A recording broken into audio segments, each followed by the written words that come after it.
Hello বন্ধুরা, good evening. তো তোমরা সবাই কী করছো? এখন হচ্ছে সন্ধ্যাবেলায় ছেলেদের জন্য একটু মিও আমরার থেকে আর কি পেস্ট্রি এনেছি, তো সেটাই ওরা খাবে আর তোমাদের সঙ্গে একটু শেয়ার করছি, ঠিক আছে?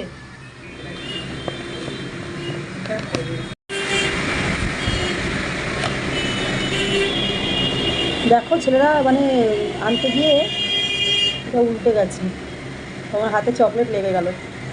তো এই যে পেস্ট্রি, তো চলো ছেলেদেরকে দিই, ওরা খাক, ওদের কেমন লাগে বলবে। আর ওরা বলে আর প্লেট লাগবে না মা। খেতে কেমন শোনা? খেতে কেমন? ছেলেরা আর অপেক্ষা করতে পারছে না, তাই মানে আর কি প্যাকিংয়ের থেকে খুলেই খাওয়া শুরু করে দিয়েছে।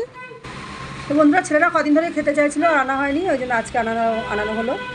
এগুলো খুব একটা বেশি আনানো হয় না, খুব রেয়ারই আনানো হয়। তো চলো, ভালো লাগলে অবশ্যই একটা লাইক কমেন্ট করবে। তো বন্ধুরা, ছেলেদেরকে খেতে দেওয়ার পরে দেখছি খুব মেঘ করেছে আর বিদ্যুৎ চমকাচ্ছে, আর তার মধ্যে ঝড়ও উঠেছিল। তো আজকে সারাদিন ভীষণই গরম ছিল, দুটো দিন ধরে খুবই গরম পড়ছে। তো বৃষ্টিটা হয় একটু স্বস্তি মিলল। আমি যেহেতু জানলা থেকে দাঁড়িয়ে দাঁড়িয়ে বৃষ্টি দেখছি, তাই তোমাদের শেয়ার করলাম। টাটা।